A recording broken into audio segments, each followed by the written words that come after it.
दिए, 5 करोड़ वहाँ दिए, 50 करोड़ वहाँ दिए, 500 करोड़ इस निधि में दिए, सब विकास की गंगा बह रही है। वहाँ हमने घर बनवा दिया, वहाँ हमने ये कर दिया।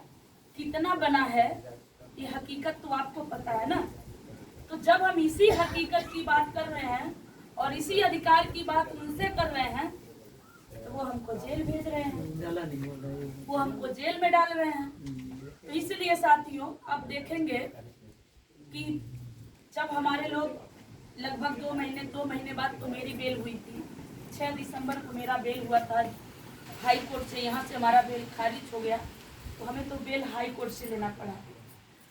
जब हमारे लोग जेल में थे उसी दौरान आप लोग अगर पेपर अखबार पढ़े होंगे तो ठीक है, नहीं तो न्यूज देखते होंगे, नहीं देखते होंगे तो अखबार जरूर मंगा के देखिएगा कि जब लगा योगी आदित्यनाथ जी को, जब हमारे लोग जेल चले गए तो बहुत से हमारे जो सामाजिक कार्यकर्ता हैं जिनको मैं नहीं भी जानती थी, मैं उनका दिल से आभार व्यक्त करती हूँ।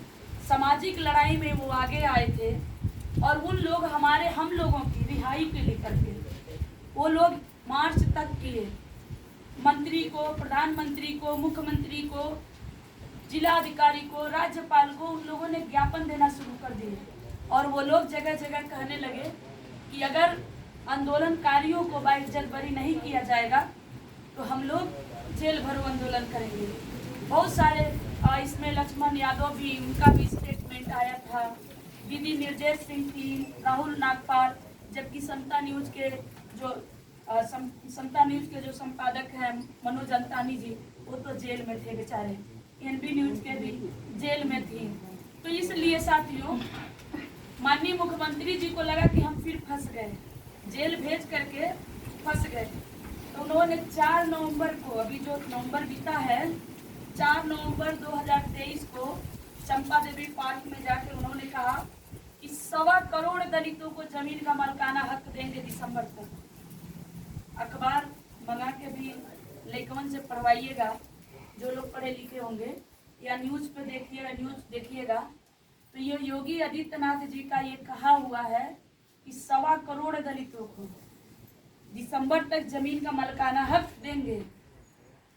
लेकिन जब हमारे सारे लोग जेल से बाहर हुए, हमारा भी बेल हुआ, तो पूरे दिसंबर हम लोग इंतजार किए।